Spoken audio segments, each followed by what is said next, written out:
I read the report with great interest, and there are a lot of suggestions that are supported by my group. But what hinders me is the following: that we speak about the youth being more vulnerable for corruption than the rest of the society.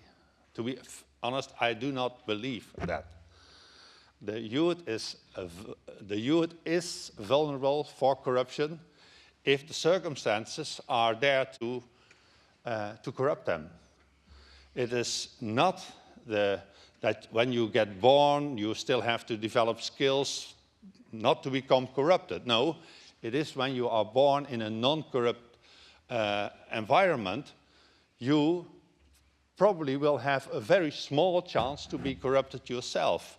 If you are not aware of corruption because it's not there, then you will not be vulnerable. That's why the less corrupt societies also have the fewest corrupt young people.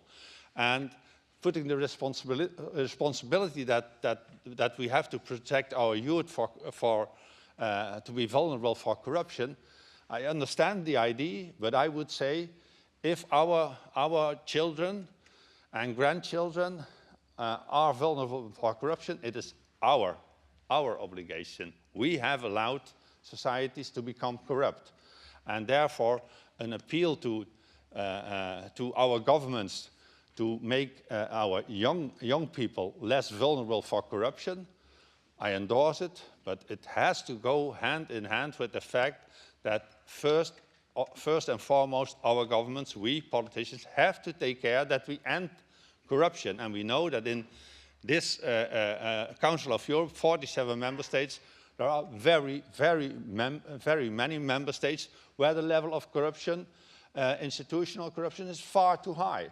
So this is what I miss in the report, an appeal to the governments to systematically attack corruption. It was our Secretary General of the Council of Europe who said if we cannot get off corruption, there's no need to talk about human rights because they are interrelated. So my group endorses the report. There are several reasonable proposals, but in the end, it is not the young people who are the main threat. It is us, responsible for our societies, who are the main threat, and we should already have done far more to fighting corruption instead of leaving it there, and by that, threatening our youth, and by that, making them vulnerable for corruption. Thank you very much.